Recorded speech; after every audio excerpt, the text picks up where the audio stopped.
Bonjour, bonsoir à vous. Ce soir, on va aborder un sujet un petit peu autant sensible qu'important.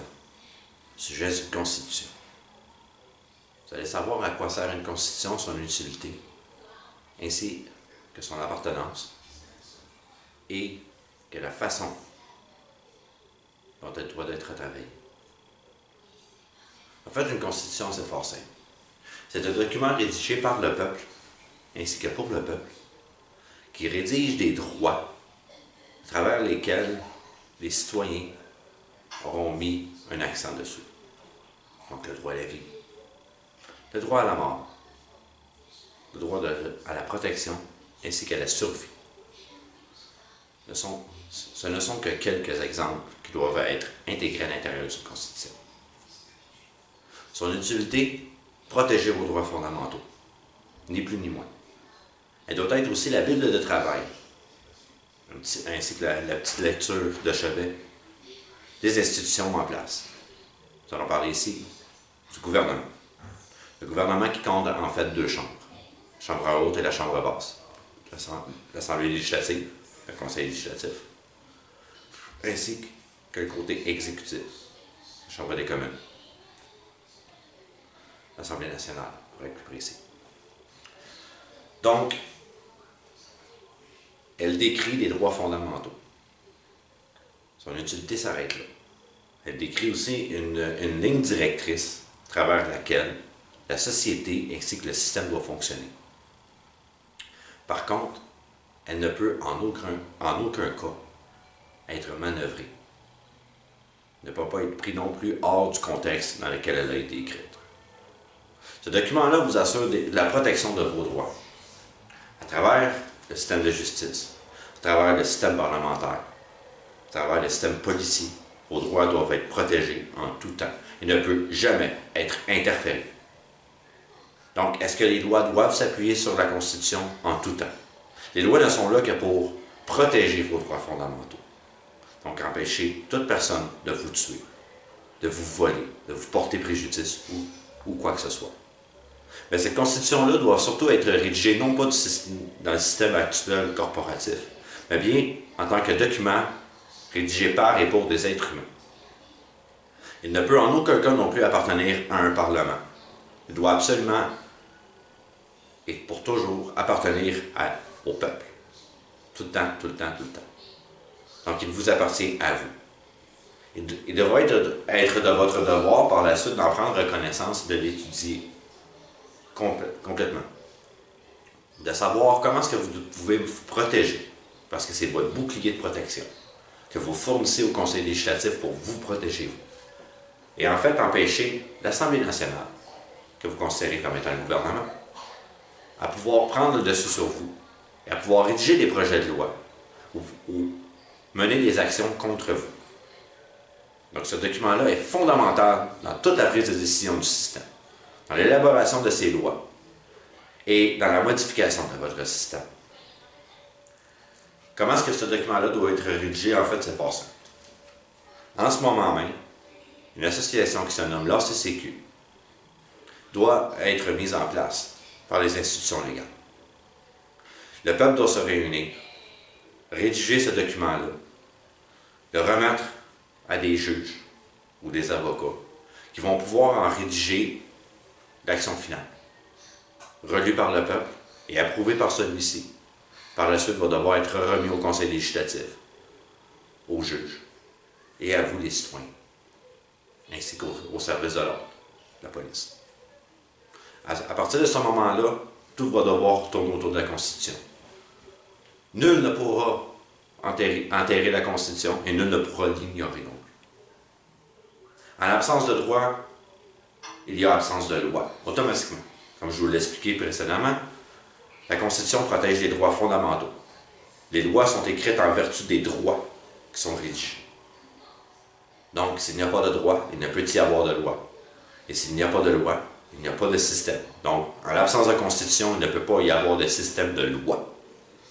Donc, à l'heure actuelle, si on se base sur la pseudo-constitution que le Canada a re-signée, soit en 1867 ou en 1982, On a signé un document qui se basait sur des actes. Un acte, en termes juridiques, veut en fait dire, tout simplement, être témoin de.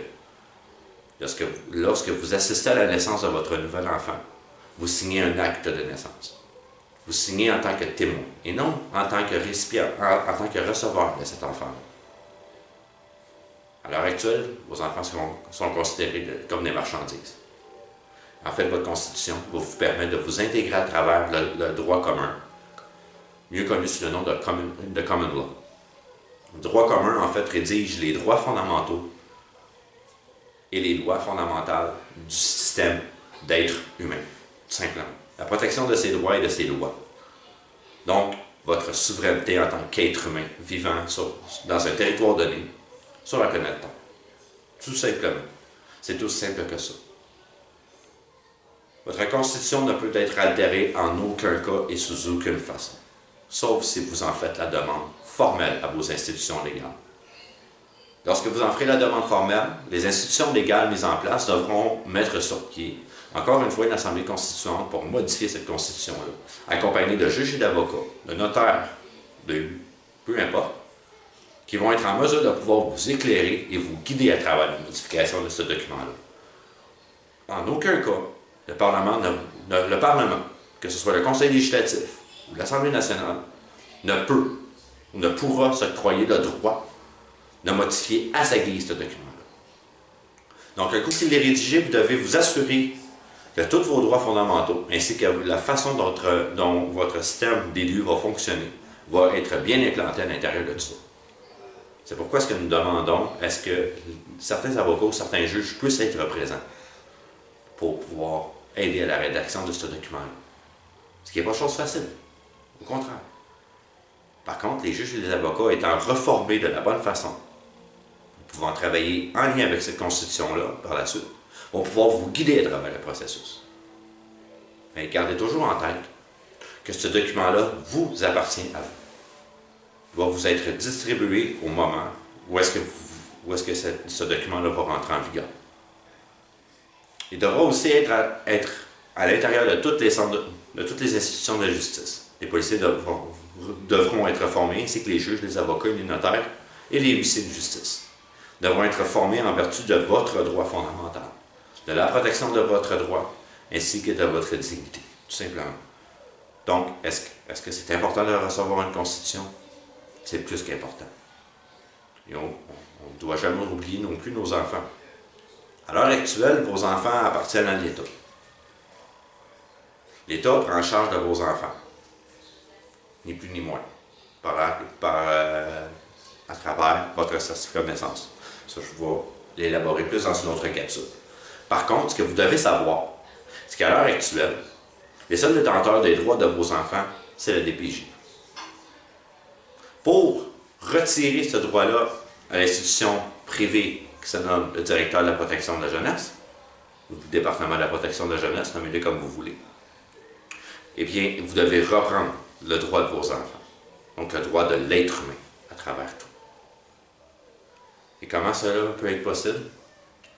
En demandant au gouvernement, tout simplement, de créer une commission de l'enfance qui va non seulement traiter vos enfants en tant qu'êtres humains, mais qui va protéger les droits de vos enfants en tant qu'êtres humains aussi. Donc, est-ce que ce document-là est encore une fois essentiel? Plus que jamais. Plus que jamais. Alors, l'importance de se griller d'une constitution, elle est là. La vitesse à laquelle vous allez la faire, et vous allez la faire imposer, car elle peut être imposée à un gouvernement.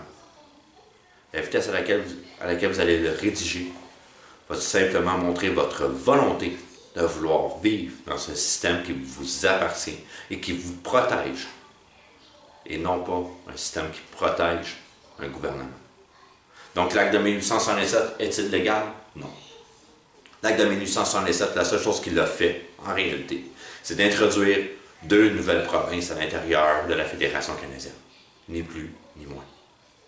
La vraie constitution date de 1840, l'acte de l'Union, suite à la guerre de 1837-1838.